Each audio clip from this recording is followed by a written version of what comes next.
It's my pleasure to introduce you to two wonderful ladies this evening, Claire Chapman and Michelle Borum from SCA Childcare Agency. And they're going to talk us through the new rule allowing childminders to increase numbers from non-domestic premises, and also to how to find out if you can apply for expansion funding. But first, a little bit about our speakers and about SCA. Claire's been a registered childminder for over 25 years, and she's a working mother of 4. She founded SCA Childcare Agency because she recognised the pressing need for high quality and well-regulated supporting childminding settings across the UK. The agency's vision is to enhance care experiences and education for children and their families by establishing a network of exceptional childminders trained to help every child reach their full potential in a safe and nurturing environment. Michelle is a qualified early years teacher. She's Senko trained and she has over 14 years of early years experience in preschools and nurseries. She joined her setting High House and registered as a childminder in 2017. Over to you, ladies. Thank you. Thank you. So why are the changes happening? So the changes, following on from previous consultations, the government have listened to what the early years sector have said. And the key changes were childminders would like the opportunity to grow their business and take on more children. Prospective childminders are prevented from joining the profession due to property barriers. Some childminders are reluctant to operate from their own home due to the disruption this can cause to their own family life. And working with more childminders and assistants can help reduce loneliness and encourage peer learning. So some of the changes that from that came that they're going to offer the free childcare, or as we like to call it, funded childcare for the parents for 15 hours. They've introduced more for the pushing the tax-free childcare. The staff to child ratio is changing. The wraparound care, they're providing more. They're looking at it within schools, but this is where childminders can come in, and the universal credit as well for working families. Next slide, please. So what the flexibilities mean to you? Over to you, Claire. Do you want to read it? Thank you. Create a new category of childminder. Childminder without domestic premises will work entirely from non-domestic premises. Increase to 3 to 4. The total number of people, childminders and or assistants can work together under a childminder's registration. Give childminders and childcare on domestic premises more flexibility to spend more time operating outside of domestic premises, such as community hall or school. Increase the number of people needed for CODP to 5 or more people, providing care CODPs that were registered or applied to register before the 1st of November can continue operating with 4 or more people. So what that actually means is previously working as a registered childminder before the 1st of November, you must have been working at least half of your time at home. But what that now means that you are now able to go and work, well, I think there's no time limit, but we're saying sort of like 99% of the time on domestic premise, on non-domestic premises, as well as having your home registered. So it means that you can have children dropped at your house in the morning and you can go and spend the rest of the day at the village hall. You just have to let your regulator know what you're providing services.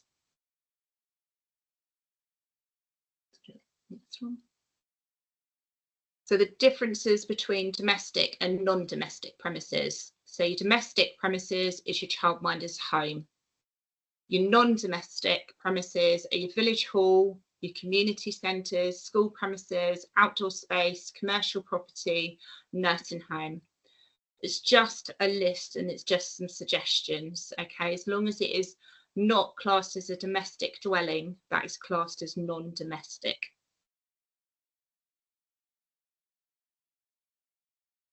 Next slide, please. Key differences between childminders with or without domestic premises. Differences are childminders with domestic premises can choose how much time they spend on domestic or non-domestic premises, as long as they spend some time on their domestic premises. Childminders without domestic premises cannot register domestic premises and cannot care for children on domestic premises at any time. Childminders without domestic premises will not need DBS checks for household members. DBS checks will only be required for the childminder and their assistants or co-childminders. Next slide.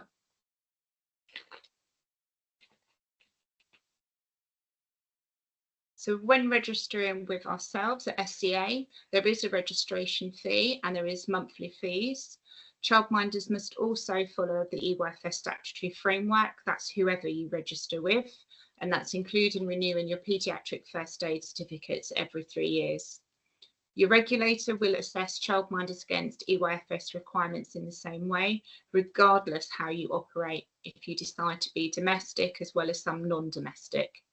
Both categories can take children out on outings. The EY for Childminders has information about keeping children safe on outings, which could include going to the park or going to the library. Both categories are required to seek approval from your regulators before you can operate from individual non-domestic premises. So childminders who's registered on domestic premises, they can provide care on domestic premises and any approved non-domestic premises for some of the time. The childminders must gain approval from their regulator before they can use any non-domestic premises. Childminders must also let their regulators know how they are using their premises and splitting their time. Childminders must also provide information for everyone working or living on a domestic premises. So that means it could be someone that stays in your house, a child, a husband, or anybody else that you may be renting a room out to. Whoever lives on your premises, you have to provide information about people living on your premises. But there can also be a maximum of 4 people providing all assistance with the care of children. Inspections will also take place on where the childminder is on the day of their inspection. This is why the inspection team asks about their working week. So it's important that when the interview is held, that they interview all candidates that's going to be providing care within your premises as a childminding setting. So then that inspection team will be able to ask questions as well. Hopefully we'll get them back in a minute.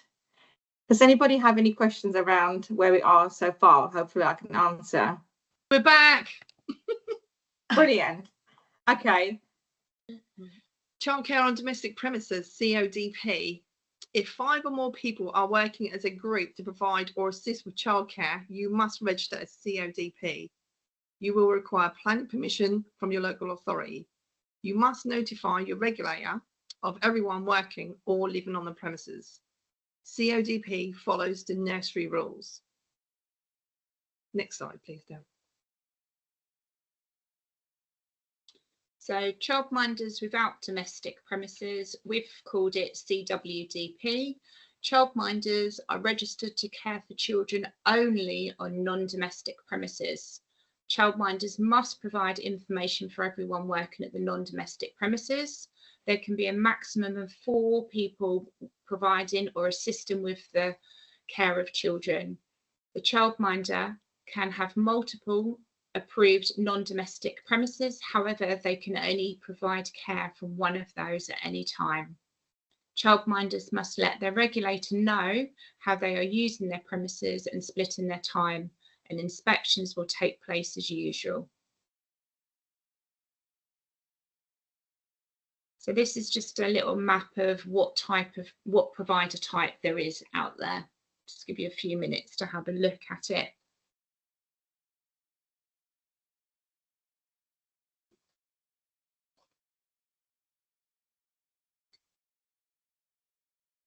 Ready to move on to the next slide, Adele? Yeah, we will share the slides as well, Michelle. So yeah, there might be some questions around scenarios and people might want to ask, different places and what that be classed at. But I'm sure there will some more questions will follow.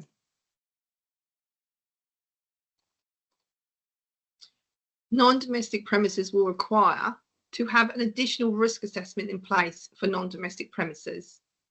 Who will be entering during childminding hours? You will need to have an agreed lease in place with the leaseholder and share with your regulator.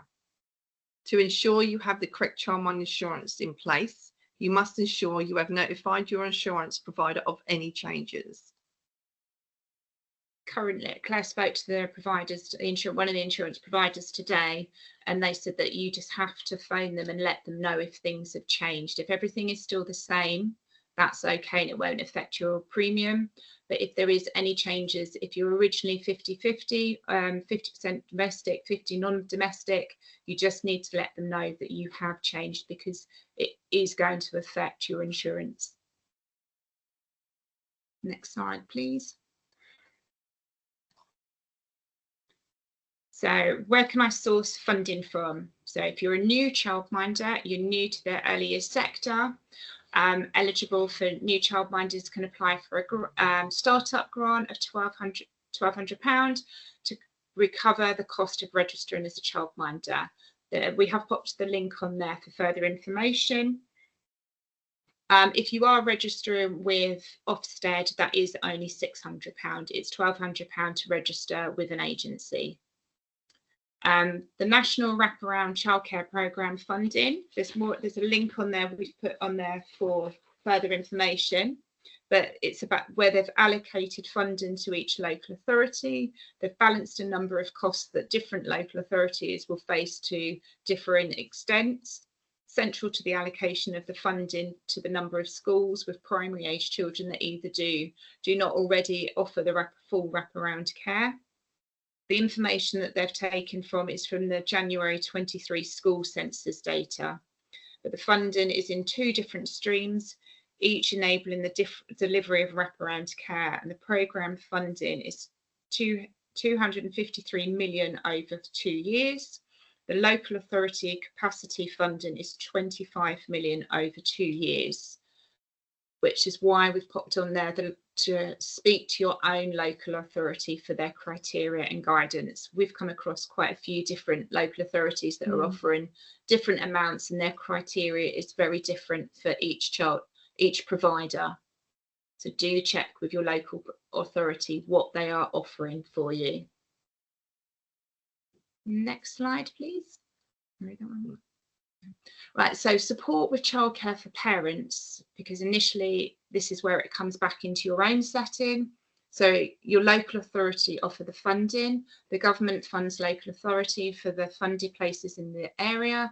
Local authorities are expected to fund providers equally for both the 15 hours entitlement and the additional 15 hours entitlement for working parents. Again, those rates do differ in each local authority. If parents fill out their parental authorisation form correctly, it will come up that if they're entitled to early years pupil premium, which is for the providers, can receive up to £388 per year to help with child's education. The payment is made directly to the provider from your local authority.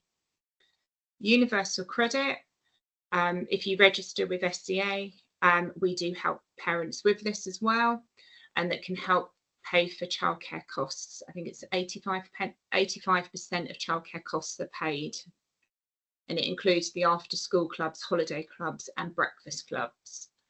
So from September 24, working parents of children aged 9 months to 3 years were able to access the 15 hours funded childcare. However, from September 25, working parents of children under the age of 5 will be able to access 30 hours of government-funded childcare. So this is why the government have listened to us, and they are offering the grant for new childminders, and they are doing the flexibility with the childcare providing. We always ask for you to share Childcare Choices website with your families, because this is where they can apply for the codes in time for the next term. This is where they're able to sort out their universal credit payments. All of those things all go through Childcare Choices. So it's really, really important to share that with your families, because there is deadlines for the codes to be verified. So deadlines are the 31st of December, 31st of March and 31st of August. So don't leave them too late, because people do miss out, and it is a lot of funding to miss out on, as you as a provider and for the parents.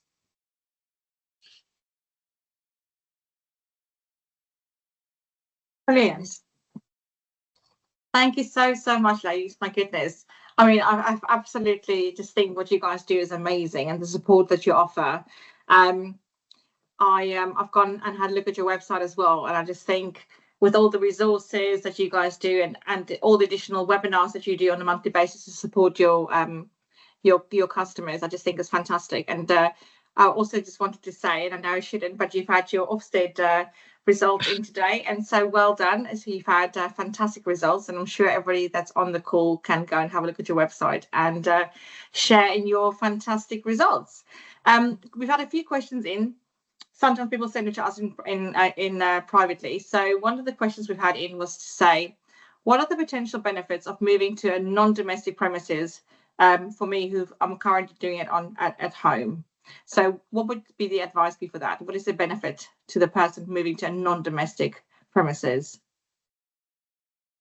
Does the childminder want to move there 100%, or do they just want to move some of the time? I think it's full time. Full time, so it would be just taken out of the home. You wouldn't have to check the people that live at your premises, so they wouldn't have to have DBSs. So it's that additional cost is being taken away. And does the ratios change if you move it to a non-domestic? No, you can still, the ratios are still exactly the same. Okay. And is there any benefits for parents or the children in their care, other than potentially maybe be a bigger space if you have a non-domestic, if you maybe have a small garden? Because you can now work up to 4, so you might not have the space to be able, you might have a small house or limited space at home that you can use. So by going to that non-domestic premises, you've got more space, which means that you can link with different childminders. And if you have more childminders in one place, that means you can have more children. Yes, between you can. Yeah. Okay. Also, Adele, there's also that people have rented property which they can't get permission to do a childminder business from. So that's this another is why. point. Yeah. I suppose some landlords won't have that kind of running a business. Look, I actually just thought of something. If you run a business from your house, do you need to get extra insurance to say you're running that from your house? It's your childminder insurance that you need, and you do need to let your insurance company know that you are childminder from your premises. Okay. So we had another question. What advice would you give to childminders who are hesitant about expanding their capacity? It's quite a big ask, isn't it? If you're not taking on non-domestic, you're going to have additional rent payments and stuff like that. So what advice do you want to give them? My advice would be, cool, Claire, she'll talk you through everything. She'll reassure you that it's a good thing to do. Or if the answer is it's not for you at that time, she'd be quite honest with you. Okay, brilliant. How do you know if a childminder business is ready for expansion? So what stage have you seen a trend, because you guys are the experts in this and you've done this for so many years? At what stage do you think actually this is not the right time? I think, again, by having that professional conversation, you would know if they're ready, if they've got the families, if they've got the assistants or the co-childminder in place, and if everything's there. Okay. We've just had one question in from Yendi, and I've got more as well that's sent privately, but I'll quickly ask Yendi's. How many children can you have as a childminder if you have other assistants helping you? They can have their own ratio. So it's up to 6 children each. And that depends on the age of the child, doesn't it? Yes, it does. You'd be following this EYFS Childminder statutory framework. Okay, brilliant. And what we'll do when we share the recording and the resources, we'll add that link in as well, so that people can just check their ratios too. Thank you so much, Yinka, for that question. Sorry, Claire, did you want to add something? No, I just was brilliant. Thank you for doing that. Oh, no worries. Lena, I didn't know if you wanted to say something. No. Okay. So is there a step-by-step guide available for moving from a domestic premises to a non-domestic? Do you have any resources that you could share? They're all on our portal, aren't they? So So do you need to be registered with you guys, or is it something that you give out? Again, we would be happy to talk on the phone or do a Zoom call. Yeah. We're more than happy to talk to anybody. Fantastic. Okay, thank you. I want to hire an assistant. What resources are available to help me recruit the right person? Parenta. Of course, we can help with recruitment. But I know you guys assist a lot with the recruitment process as well, don't you? So did you want to talk us through what you guys offer? So we do the background checks. Do you mean that they've found somebody and that side of it? Yeah. So they would fill out the form 3, which is our assistant form. We would do the ID verification with them. We would then, if they wanted the training portal, we'd talk about that. If they wanted to do further education, we'd point them to Parenta, who's our training provider. We would then give them suitability, and then we would support them like we are the Childminder. Fantastic. It's very comprehensive. I think that's really good service as well.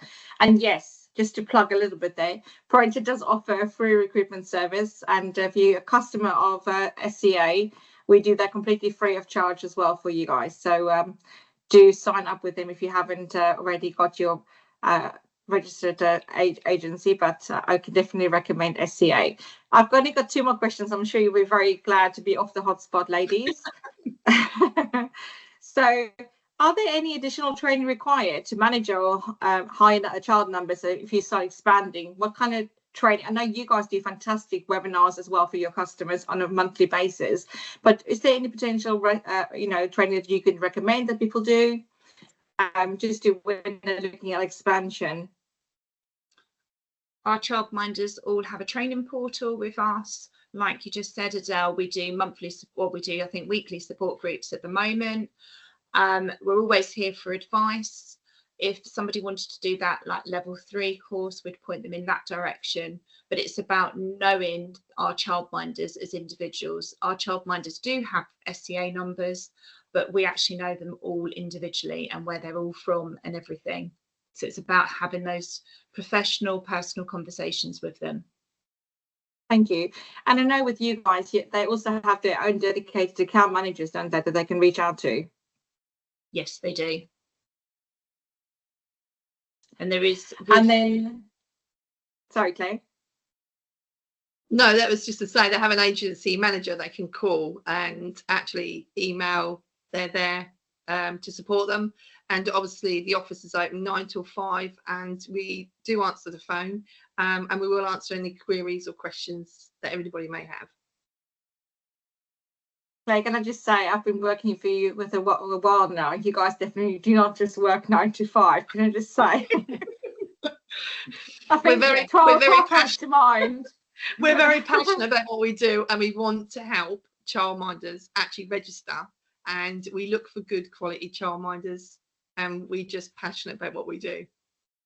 And being registered with an agency, it's not just SCA, it's part of the stipulation with our regulators that as a childminder registered under SCA, you do have to complete your 16 hours CPD every year, and you do have to do 4 hours practice support every year. This is why we include the training portal free in your package.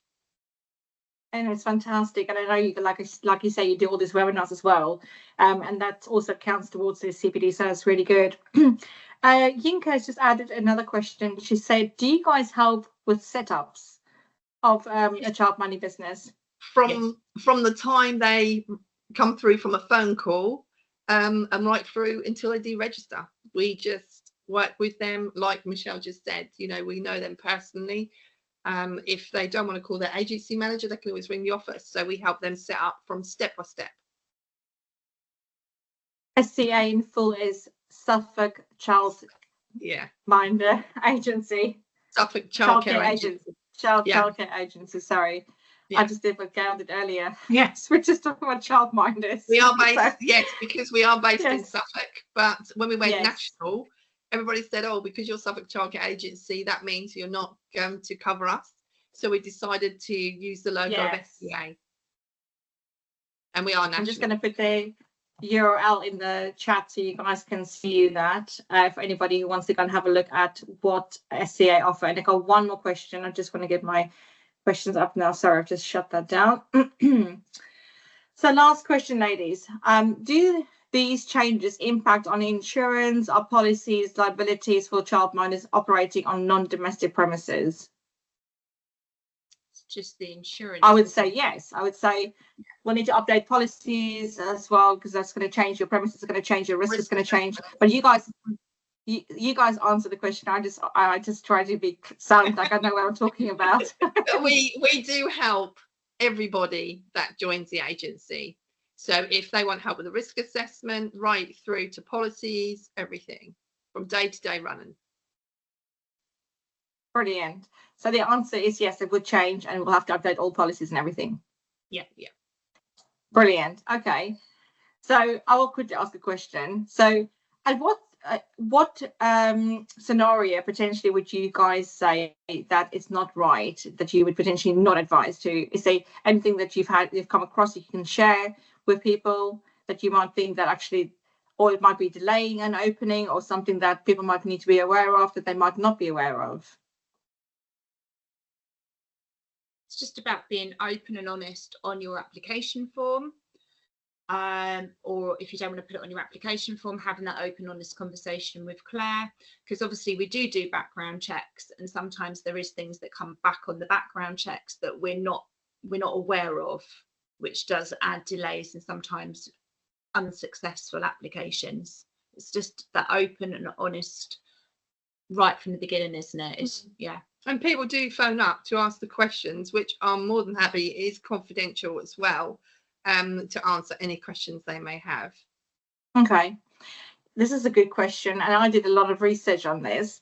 Yink has just asked, what is your percentage? And this is interesting, isn't it? Because you've got competitors that are charging absolutely astronomical percentage of the turnover of these poor childminders. What do you guys charge in terms of percentage of their turnover?